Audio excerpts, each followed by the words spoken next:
Hi friends, this is your Arul. சரி, okay, வாங்க நம்ம வீடியோக்குள்ளே போவோம். இன்றைக்கி நம்ம என்ன பார்க்க போகிறோம் பார்த்தீங்கன்னா, நம்ம மல்லி சீரியல் ரிவ்யூ தாங்க. சரி, ஓகே, என்ன நடந்துருக்குன்னு பார்ப்போமா.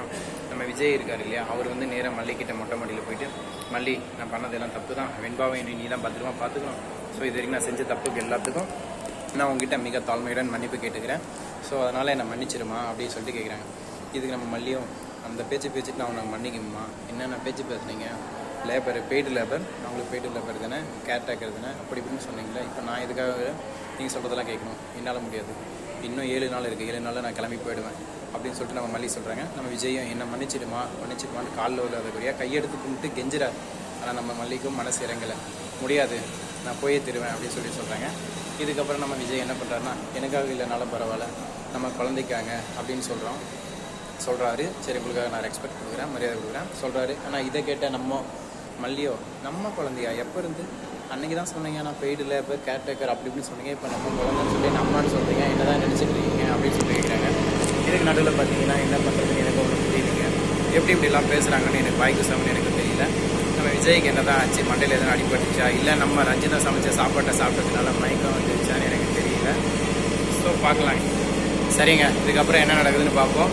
நம்ம விஜய் கேட்குற மன்னிப்பை நம்ம மல்லி ஏற்றுப்பாங்களா ஏற்றுக்க மாட்டாங்களான்னு எனக்கு தெரியல. உங்களுக்கு யாராவது ஐடியா இருந்தால் கமெண்டில் பின் பண்ணிடுங்க, ஓகேங்களா? கமெண்ட் போடுங்க, நான் பார்க்குறேன்.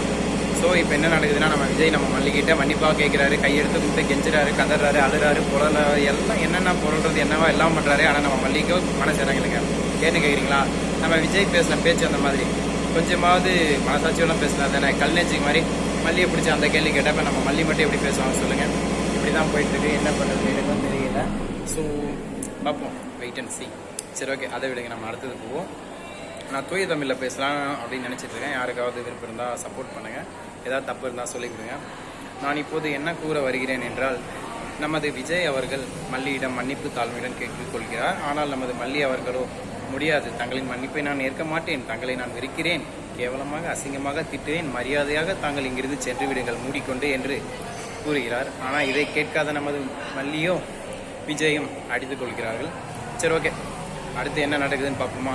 நாளைக்கு வீடியோவில் பார்ப்போங்க. என்னோடய சேனலை சப்ஸ்கிரைப் பண்ணாதாங்க சப்ஸ்கிரைப் பண்ணிவிடுங்க, பெல் பட்டனை ப்ரெஸ் பண்ணிவிடுங்க, ப்ளஸ் ஷேர் பண்ணிவிடுங்க, அது ரொம்ப இம்பார்ட்டன்ட். சரி, ஓகே, இன்னொரு முக்கியமான விஷயம் சொல்லணும். என்ன கேட்குறீங்களா, வெண்பாவும் மல்லியும் பிரிஞ்சுட்டாங்க. இந்த விஷயம் உங்களுக்கு ஏற்கனவே தெரிஞ்சிருந்தா கமெண்டில் வந்து பின் பண்ணிவிடுங்க. தெரியாதவங்க இந்த வீடியோ பார்த்து தெரிஞ்சுக்கங்க. Okay friends, tata, see you, பாய். அப்புறம் இன்னொரு விஷயம் மறந்துடாதீங்க, ஞாபகமாக அந்த பெல் பட்டனை ப்ரெஸ் பண்ணிவிடுங்க, சப்ஸ்கிரைப் பண்ணிவிடுங்க, ஷேர் பண்ணுங்கள். ஓகே, யாருக்காவது டாட்டா, குட் பை.